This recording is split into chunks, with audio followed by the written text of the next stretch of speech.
A case that changed crime investigation forever, Jack the Ripper remains one of the most infamous and elusive serial killers in history. Operating in the shadows of Victorian-era London, this unidentified murderer terrorized the East End. The string of brutal killings in 1888. Despite over a century of investigation, speculation, and theory, the true identity of Jack the Ripper remains unknown. 1. The setting. Victorian London in 1888, the killings took place in Whitechapel, a poverty-stricken neighborhood in London's East End. The area was overcrowded, crime-ridden, and filled with working-class people struggling to survive. Many women resorted to sex work to make ends meet. Whitechapel was dark, dirty, and patrolled by few police. There was deep class tension and fear of immigrants and outsiders. Women in this area, especially sex workers, were seen as expendable by society. This volatile environment provided both cover and opportunity for the killer. These women were all killed between August and November 1888. 2. The canonical 5 victims. Though some believe there were more, most experts agree on 5 key victims, known as the canonical 5. Mary Ann Nichols, found on August 31st. Annie Chapman, murdered on September 8th. Elizabeth Stride, killed on September 30. The Ripper's killings grew increasingly violent, involving throat slashing, mutilation, and in some cases, removal of organs. Catherine Eddowes, also killed on September 30th. Mary Jane Kelly, found brutally murdered on November 9th, in her own room. Each victim was a woman with few resources, known to be a sex worker, and all were murdered at night. 3. The killer's signature and methods: throat slashes. Jack the Ripper was notorious for his methodical and gruesome killings. His signature included deep abdominal mutilation, precise removal of organs, suggesting possible anatomical knowledge, no sexual assault, which was unusual for serial killers then and now. The killer struck quickly and vanished without a trace, even in areas heavily populated with people and police.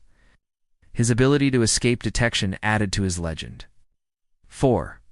The letters. Communication or hoax. Dozens of letters were sent to newspapers and the police, supposedly from the killer. 3 stood out. Dear Boss letter. First to use the name Jack the Ripper. It was postmarked September 27, 1888. Saucy Jackie postcard. Arrived shortly after the double murder of Stride and Eddowes. From Hell letter. Sent to George Lusk of the Whitechapel Vigilance Committee. It came with half a human kidney, supposedly from Eddowes. Most historians now believe the letters were hoaxes, likely from journalists or attention seekers. Still, they shaped the Ripper's myth. Key challenges included: 5. The investigation. Primitive but pioneering, the investigation into Jack the Ripper was massive. Hundreds of suspects were interviewed. Police used early criminal profiling, a groundbreaking method at the time. Maps of crime scenes were studied for patterns. Police patrols increased in Whitechapel. 2014 DNA study controversially linked him to a shawl found at a crime scene. But despite the efforts, the killer was never caught. Lack of forensic technology, victim blaming, and general apathy towards sex workers, public pressure, and media hysteria, which muddled leads. 6. Suspects. Who was Jack the Ripper?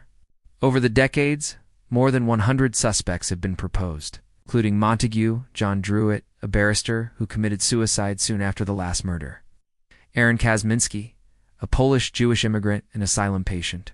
Walter Sickert, a British painter.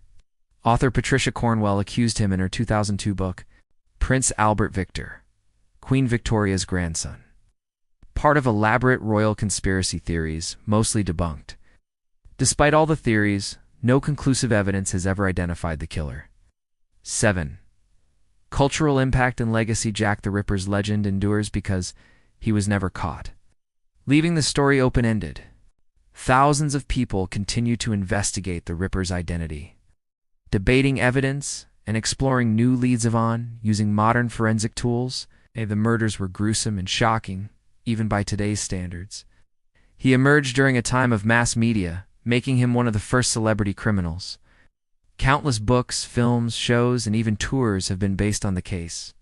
His crimes revealed the brutal conditions of East London, It's the vulnerability of marginalized women and the failures of 19th century justice. The Ripper also changed how police approached serial crimes. The case emphasized the need for better record-keeping, criminal profiling, more organized and standardized policing. 8. Modern Ripperology, still unsolved. Ripperology is the name given to the amateur and professional study of the case. Despite all the obsession and analysis, Jack the Ripper remains unidentified. That enduring mystery is part of why the case continues to fascinate and disturb. Conclusion. More than a killer, a mirror of his time. Jack the Ripper wasn't just a murderer. He became a symbol of urban fear, gender violence, and social inequality. Over 130 years later, Jack the Ripper's shadow still looms, reminding us that some stories stay alive not because we solved them, but because we didn't.